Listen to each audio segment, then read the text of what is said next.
De fato, só existe mesmo o Ibu, e mais nada. Mas o Ibu é irresponsável, paradoxal, perverso.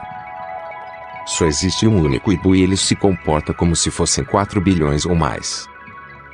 O Ibu também sabe que inventou sozinho o mundo e a realidade, mas acredita firmemente que essas alucinações são reais.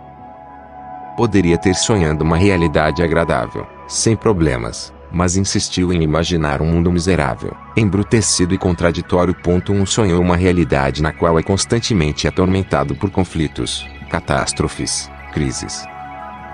Fica dividido entre o êxtase e o tédio, o entusiasmo e a decepção, a serenidade e a euforia.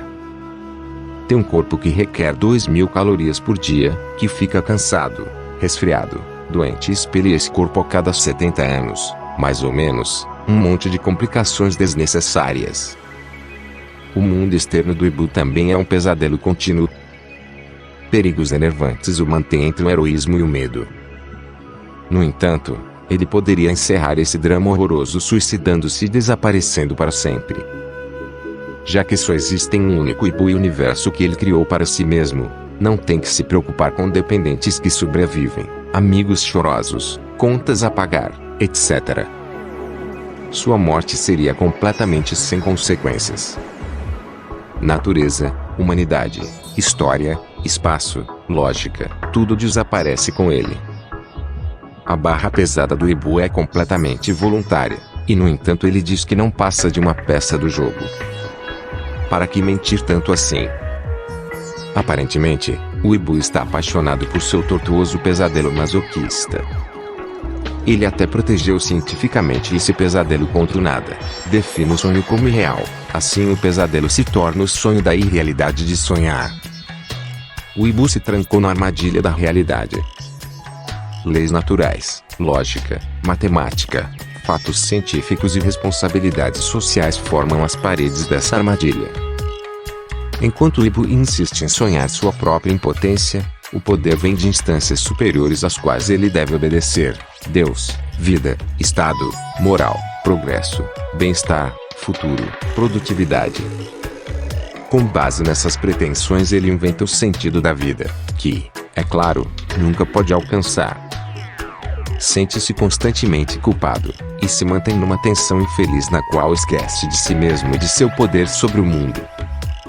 Para se impedir de reconhecer a si mesmo e descobrir o caráter onírico da sua realidade, o Ibu inventou outros. Imagina que esses seres artificiais são iguais a ele. Como num teatro do absurdo, mantém relações com eles, amando ou odiando, até pedindo conselhos ou explanações filosóficas. Assim escapam de sua própria consciência, delegando aos outros para se ver livre dela. Ele concretiza os outros Ibus organizando-os em instituições, casais, famílias, clubes, tribos, nações, humanidade. Inventa a sociedade para si mesmo, e a sujeita às suas regras. O pesadelo é perfeito. O Ibu só vê a si mesmo se houver brechas acidentais em seu mundo de sonho. Mas em vez de terminar essa perversa existência ele tem pena de si, morre permanecendo vivo. Esse suicídio reprimido é deslocado para fora, para a realidade, e volta para o Ibu na forma de apocalipse coletivo, holocausto nuclear, catástrofe ecológica. Fraco demais para se matar, o Ibu quer que a realidade faça isso por ele. O Ibu gosta de ser torturado, então imagina utopias maravilhosas, paraísos, mundos harmônicos que, evidentemente, nunca podem ser alcançados. Só servem para fixar o pesadelo, dando ao Ibu esperanças natimortas e instigando-o a todos os tipos de iniciativas políticas e econômicas, agitações, revoluções e sacrifícios. O Ibu sempre morde a isca dos desejos e ilusões. Não compreende a razão. Esquece que todos os mundos, todas as realidades, todos os sonhos e sua própria existência são infinitamente chatos e cansativos, e que a única solução consiste em retirar-se imediatamente para o confortável nada. Bolo. O Ibu ainda está por aí, recusando nada, esperando por um pesadelo novo. Melhor. Ainda está sozinho, mas acredita que pode superar sua solidão através de alguns acordos com os outros 4 bilhões de ibus. Estarão lá fora? Nunca se pode saber. Então, junto com 300 a 500 ibus, ele forma um bolo. O bolo é seu acordo básico com outros ibus, um contexto direto, pessoal, para viver, produzir, morrer. 2 O bolo substitui o velho negócio chamado dinheiro. Dentro e em volta do bolo os ibus podem conseguir suas 2.000 calorias diárias, espaço para viver, cuidados médicos, as bases da sobrevivência. E muito mais ainda. O ibu nasce num bolo, passa sua infância lá, é tratado quando fica doente, aprende certas coisas, faz um coisinho ou outra, é abraçado e consolado quando está triste, toma conta de outros ibus, anda à toa por aí, desaparece. Nenhum ibu pode ser expulso de um bolo, mas é sempre livre para sair e voltar. O bolo é o lar do ibu na nossa espaçonave. O ibu não é obrigado a juntar-se a um bolo. Ele pode ficar inteiramente só, formar pequenos grupos, fechar acordos especiais com os bolos. Se a maioria dos ibus se une em bolos, a economia monetária morre e não volta nunca mais. A autossuficiência quase completa do bolo garante sua independência. Os bolos são o cerne de uma forma nova, pessoal e direta de trocas sociais. Sem bolos, a economia monetária tem que voltar, e o ibu estará sozinho de novo com seu trabalho, com seu dinheiro, dependendo de pensões, do Estado, da polícia. A autossuficiência do bolo se baseia em 2 elementos: construções e equipamentos para morar e trabalhar, CBI, e um pedaço de terra para produzir a maior parte de seus alimentos. A base agrícola pode consistir também de pastos, montanhas, áreas de caça e pesca, bosques de palmeiras, culturas de algas, áreas de coleta, etc., conforme as condições geográficas. O bolo é amplamente autossuficiente no que se refere ao suprimento diário de comida. Pode reparar e manter suas construções e ferramentas sozinho. Para garantir a hospitalidade Sila, deve ser capaz de alimentar mais 30 a 50 hóspedes ou viajantes com seus próprios recursos. A autossuficiência não é necessariamente isolamento ou autolimitação. Os bolos podem fazer acordos e serviços, o VFN.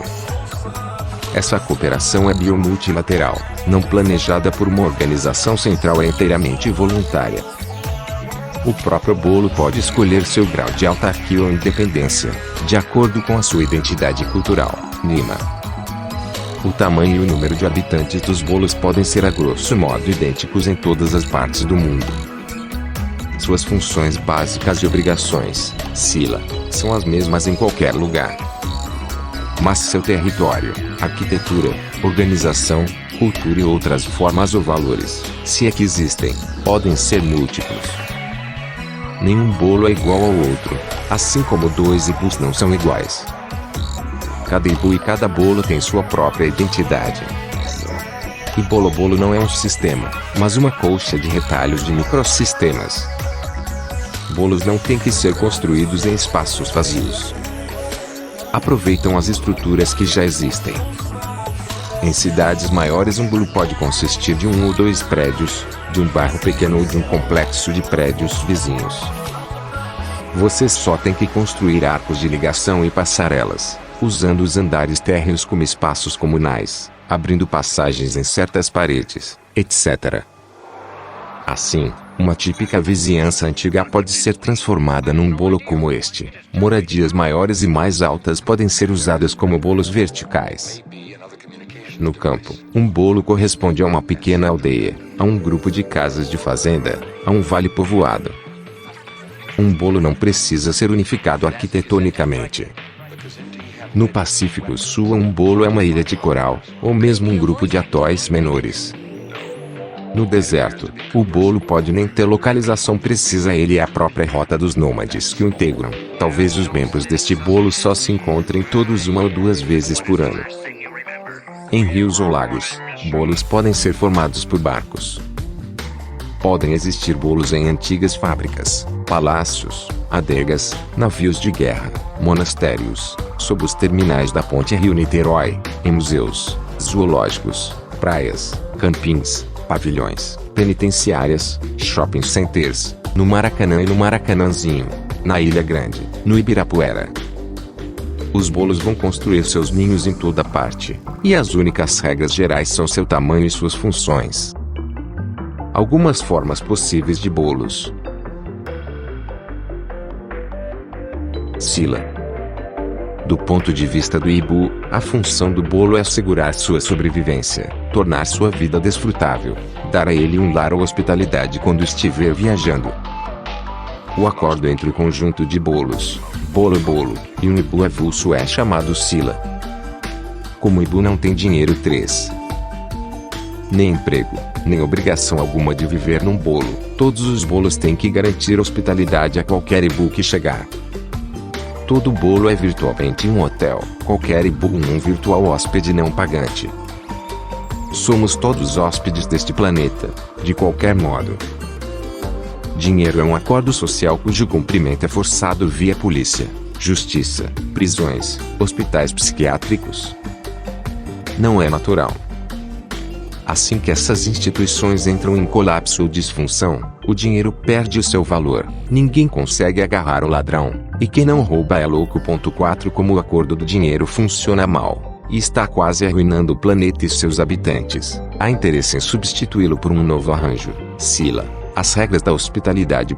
5 Sila oferece os seguintes acordos. TQ. Todo Ibu recebe de seu bolo um baú de 50x 100 cm sobre cujo conteúdo pode dispor como quiser.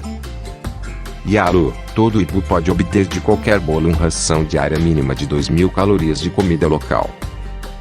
Gano. Todo Ibu pode obter abrigo de qualquer bolo no mínimo por uma noite. Bet. Todo Ibu tem direito a cuidados médicos apropriados em qualquer bolo. Fazi. Todo Ibu pode viajar para qualquer lugar a qualquer momento, não há fronteiras. Nima. Todo Ibu pode escolher, praticar e propagandear sua própria maneira de vida, estilo de roupas, linguagem, preferência sexual, religião, filosofia, ideologia, opiniões, etc., onde quiser e como gostar. Iaka. Todo Ibu pode desafiar qualquer outro Ibu ou uma comunidade maior para um duelo, de acordo com as regras da Iaka. Nugo. Todo Ibu tem uma cápsula com um veneno letal, e pode cometer suicídio quando quiser. Também pode pedir ajuda para esse fim. A base real da Sila são os bolos, porque os Ibus avulsos não seriam capazes de manter esses acordos em bases permanentes. Sila é a garantia mínima de sobrevivência oferecida pelos bolos a seus membros e uma certa proporção de hóspedes. Um bolo pode recusar Sila se houver mais de 10% de hóspedes. Um bolo deve produzir 10% mais comida, moradia, remédios, etc., do que o necessário para seus membros estáveis. Comunidades maiores, como Tegelvudo, dispõem de mais recursos, caso certos bolos tenham sobrecarga, ou se mais de 10% de hóspedes aparecerem. Por que deveriam os bolos respeitar regras de hospitalidade? Porque trabalhariam para outros, para estranhos. Bolos consistem de Ibus e esses Ibus também são potencialmente hóspedes e viajantes. Todo mundo pode aproveitar a hospitalidade. O risco de Ibus em trânsito abusarem ou explorarem os Ibus residentes é muito baixo. Primeiro, um estilo de vida nômade tem suas próprias desvantagens, já que você nunca consegue participar da riquíssima vida interior de um bolo. Um Ibu viajante tem que se adaptar a comidas e culturas novas, não pode participar de projetos a médio prazo e sempre se arrisca a entrar para a lista da ração mínima. Por outro lado, visitantes também beneficiam a comunidade visitada. Viajar pode até ser considerado uma forma de trabalho. Viajantes são necessários para a circulação de notícias, modas, ideias, técnicas, histórias, produtos, etc. Hóspedes estão interessados em preencher essas funções porque podem esperar algo melhor do que hospitalidade mínima. Hospitalidade e viagens são um nível de troca social. Uma certa pressão para respeitar a hospitalidade é exercida nos bolos por menu, honra ou reputação.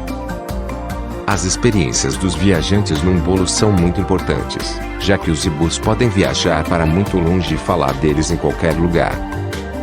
A reputação é crucial, porque influencia os possíveis acordos mútuos entre os bolos. Ninguém gostaria de negociar com um bolo inamistoso, com o qual não se pode contar. Já que não existe mais mediação anônima através da circulação do dinheiro, impressões pessoais e reputação são essenciais de novo.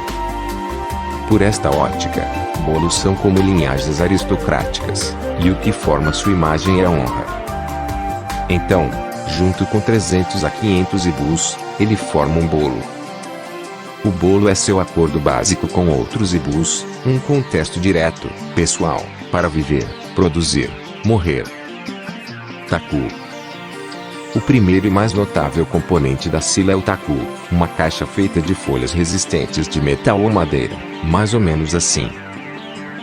Cada hibu ganha um taku, conforme os rituais de seu bolo. Qualquer coisa que caiba no taku é propriedade exclusiva daquele hibu, o resto do planeta é usado e mantido em comum por todos. Somente o hibu tem acesso às coisas contidas no seu taku, ninguém mais. Ele pode pôr ali dentro o que quiser. Pode carregar o taku com ele, e nenhum hibu tem qualquer direito, sob qualquer circunstância que seja, de inspecionar seu conteúdo ou pedir informações sobre ele, nem mesmo em casos de assassinato ou roubo. O taku é absolutamente indiscutível, tabu, sacrossanto, privado, exclusivo, pessoal. Mas só o taku. O hibu pode guardar lá dentro roupas sujas ou metralhadoras, drogas ou velhas cartas de amor, cobras ou camundongos de lã, diamantes ou amendoins, fitas estéril e coleções de selos. A gente só pode imaginar. Contanto que não tenha cheiro nem faça barulho, ou seja, que não interfira no ambiente, qualquer coisa pode estar ali. Como o hibu pode ser muito obstinado, sendo os hibus notoriamente excêntricos e perversos, precisa de algumas propriedades. Talvez a ideia de propriedade seja apenas uma degeneração temporária causada pela civilização, mas quem sabe? O taku é a pura, absoluta e refinada forma de propriedade, mas também sua limitação. Todos os hibus juntos podem ainda imaginar que possuem o planeta inteiro. Se isso os ajuda a ficar felizes, o taku seria importante para o hibu, ajudando a lembrar, por exemplo, que ele não é um abu, ubu, gagu ou qualquer outra coisa igualmente obscura, instável e indefinível. Na verdade, o hibu tem muitos outros meios de conseguir uma segurança mínima acerca de sua identidade: espelhos, amigos, psiquiatras, roupas, fitas, diários, cicatrizes, sinais de nascença, fotografias, souvenirs, cartas, orações, cachorros, computadores, cartazes de procura-se, etc. O hibu não precisa de objetos para não perder sua identidade num êxtase geral. Mas a perda de coisas íntimas poderia ser muito desagradável, por isso deve ser protegida. Talvez o hibu precise manter relações secretas com suas caixinhas, coleções, fetiches, livros, amuletos, joias, troféus e relíquias para se sentir especial. Deve ter alguma coisa para mostrar aos outros hibus quando quiser provar sua confiança. Só o que é secreto e tabu pode realmente ser mostrado. Tudo o mais é evidente, estúpido, sem charme nem glamour. Como a propriedade ilimitada, o taku traz alguns riscos, embora estes sejam agora mais concretos e diretos. O taku pode conter armas, venenos, objetos mágicos, dinamite, quem sabe drogas desconhecidas. Mas o taku nunca poderá exercer a dominação social inconsciente e descontrolada que o dinheiro e o capital exercem hoje. Há um limitado perigo por isso: a confiança, a reputação e as relações pessoais vão provar novamente sua força. Kana. Kana pode ser a subdivisão mais frequente e prática de um bolo, já que o bolo é provavelmente grande demais para se viver junto imediatamente. Um kana consiste de 15 a 30 hibus, e um bolo contém perto de 20 canas. Um kana ocupa uma casa maior numa cidade, ou duas casas adaptadas para formar uma só. Corresponde a uma vila, um grupo de caça, um grupo de parentes, uma comunidade. O kana é organizado em torno da vida doméstica, ou na cabana, na tenda, no barco, e é completamente definido pelo estilo de vida e pela identidade cultural de seu bolo. Não pode ser independente na sua provisão de comida e produtos porque é muito pequeno, e por isso muito instável, como mostram as experiências das comunidades alternativas nos anos 60. Conforme o estilo de vida do bolo, podem surgir mais arranjos além do cana, casais, triângulos, famílias nucleares, patriarcados, matriarcados, parentes, times, etc. Um bolo também pode consistir de 500 hibus avulsos que vivem juntos, como num hotel ou monastério, cada uma na sua, cooperando apenas num nível mínimo para garantir sobrevivência e hospitalidade. O grau de coletividade ou individualismo é limitado apenas por essas necessidades básicas. Qualquer hibu pode descobrir seu bolo ou cana preferido, ou procurar outros novos. Lima. Bolos não podem ser apenas vizinhanças ou arranjos materiais. Isso é só seu aspecto prático, externo. A motivação real dos hibus para viverem juntos é a bagagem cultural em comum, o Nima. Todo hibu tem sua própria convicção e visão de como a vida poderia ser, mas alguns Nimas só podem dar certo se hibus mentalmente semelhantes se encontrarem. Num bolo eles podem viver, transformar e completar seu Nima comum. Por outro lado, os hibus cujos Nimas excluem as formações sociais, eremitas, vagabundos, misantropos, yogis, loucos, anarquistas individuais, mágicos, mártires, sábios ou feiticeiras, podem ficar sozinhos e viver nos interstícios dos onipresentes, mas nunca compulsórios, bolos.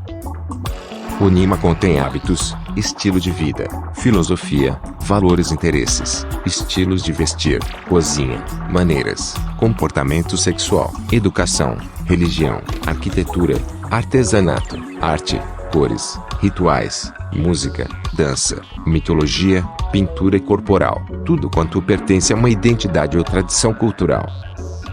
O Nima define a vida, como o hibu imagina, em sua forma prática de cada dia. As fontes de Nima são múltiplas como eles. Podem ser tradições étnicas, vivas ou redescobertas, correntes filosóficas, seitas, experiências históricas, guerras ou catástrofes em comum, formas mistas ou recém-criadas. Um Nima pode ser generalizado ou bem específico, como no caso de seitas ou tradições étnicas. Pode ser extremamente original ou apenas uma variação de outro Nima. Pode ser bem aberto às inovações ou fechado e conservador. Nimas podem aparecer como modas, espalhar-se como epidemias, e morrer. Podem ser gentis ou brutais, passivos contemplativos ou ativos extrovertidos. Os Nimas são o poder real dos bolos, poder igual múltiplas possibilidades materiais e espirituais.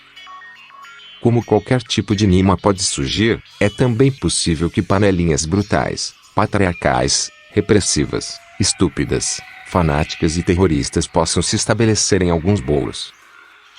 Não existem leis nem regras humanistas, liberais ou democráticas acerca do conteúdo dos Nimas e não há Estado para impor. Ninguém pode impedir um bolo de cometer suicídio em massa, de morrer devido a experiências com drogas, de mergulhar na loucura ou de ser infeliz sob um regime violento. Bolos com um Nima bandido poderiam aterrorizar regiões inteiras ou continentes, como os Hunos ou vikings fizeram. Liberdade e aventura, terrorismo generalizado, quadrilhas, ataques, guerras tribais, vendetas, pilhagens, dá de tudo. Por outro lado, a lógica de Bolo Bolo põe um limite na praticabilidade e na expansão desse tipo de comportamento e dessas tradições. Pilhagens e bandidagens têm sua própria economia. Além do mais, é absurdo transpor motivações do sistema atual de dinheiro e propriedade para Bolo Bolo. Um bandido bolo tem que ser relativamente forte e bem organizado, e precisa de uma estrutura de disciplina interna e repressão. Para a turminha dominante dentro de um bolo desses, isso significaria vigilância permanente e muito trabalho com a repressão. Seus hibus poderiam deixar o bolo a qualquer momento, outros hibus poderiam aparecer e os bolos em volta estariam aptos a observar as estranhas evoluções de um bolo assim desde o começo. Poderiam mandar hóspedes, restringir as trocas, arruinar o menu do bandido bolo, Ajudar os oprimidos do bolo contra a turma de cima. O suprimento de comida e de produtos, bem como de armas e equipamentos, traria problemas graves. Os ibus do bandido bolo teriam que trabalhar, antes de mais nada, para conseguir uma base para seus ataques. Daí a possibilidade de uma rebelião contra os chefões. Sem um aparato de Estado em larga escala, a repressão poderia dar trabalho demais e não seria proveitosa para os opressores. Ataques e exploração também não seriam muito proveitosos porque não há meio de preservar as coisas roubadas de uma forma fácil de transportar. Não há dinheiro. Ninguém entraria em intercâmbio com um bolo desses. Então ele teria que roubar produtos em sua forma natural, o que significa um monte de trabalho para o transporte e a necessidade de repetidos ataques. Como existem poucas ruas, poucos carros e escassos meios de transporte individual, um bolo bandido só poderia atacar seus vizinhos, e esgotaria rapidamente suas fontes. Junte a isso a resistência dos outros bolos, a possível intervenção de milícias das comunidades maiores, Tega, Voodoo, Sumi, Vejaiaca, e a bandidagem se torna um comportamento pouco proveitoso, marginal. Historicamente, a conquista, o saque e a opressão entre nações sempre foram efeitos da repressão interna e de falta ou impossibilidade de comunicação.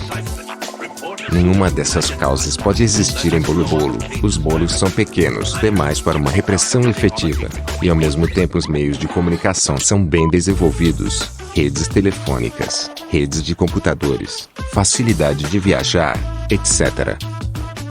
Em bolos isolados a dominação não compensa, e a independência só é possível com embasamento agrícola. Bolos predatórios ainda são possíveis, mas somente como um tipo de arte pela arte, e por curtos períodos de tempo.